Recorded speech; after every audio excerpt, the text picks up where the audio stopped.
अस्सलाम वालेकुम। कैरी के गोरंबे की रेसिपी आपके साथ शेयर कर रही हूँ। बहुत ही ज़बरदस्त रेसिपी है, तो चलते हैं रेसिपी की तरफ। इसके लिए मुझे क्या-क्या चाहिए।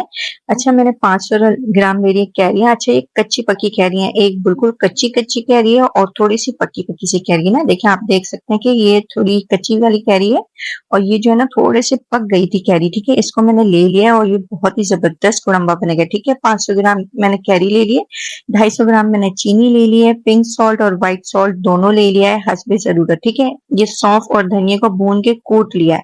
काली मिर्ची आधा खाने का चम्मच, हल्दी पाउडर आधा खाने का चम्मच, कुटी हुई लाल मिर्च 1 खाने का चम्मच और अजवाइन का पाउडर जो हल्का-हल्का सा दरदरा सा कूट लिया था उसको मैंने आधा खाने का चम्मच लिया, ठीक है। ऑयल डालेंगे इसके अंदर, अजवाइन का पाउडर डालेंगे दरदरा सा कुटा हुआ, ठीक है।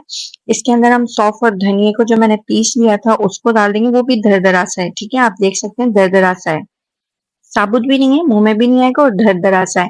तो इसको इसके अंदर कैरी डाल के इस तरीके से हम इसको अच्छी तरीके से मिला लेंगे। उसके बाद ब्लैक पेपर, कुटी हुई लाल मिर्च, हल्दी पाउडर और नमक दोनों इसके हस्बे ज़रूरत, जो हमने नमक लिया था जितने आप टेस्ट के अकॉर्डिंग खा सकें तो उसके हिसाब से आप ये ले लें। अच्छा, ये मैंने कलौंजी ले लिए 1 खाने का चम्मच भर के, ठीक है।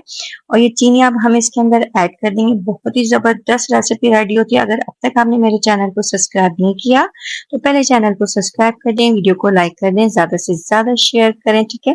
अच्छा, कैरी को इतना पका लेना है कि ये अच्छी खासी गल जाए और इसको हम ढक देंगे। ढकने के बाद ये देख सकते हैं, अच्छा ये ज़्यादा थिक नहीं होगी, ये ठंडा होने के बाद ज़्यादा थिक होगी। पहले थोड़ी-सी लाइट सी पानी-पानी जैसी होगी, फिर जब ठंडी हो जाएगी ना तो ये थोड़ी-सी थिक हो जाएगी, आप देख सकते हैं। और ये बहुत ही ज़बरदस्त रेसिपी है।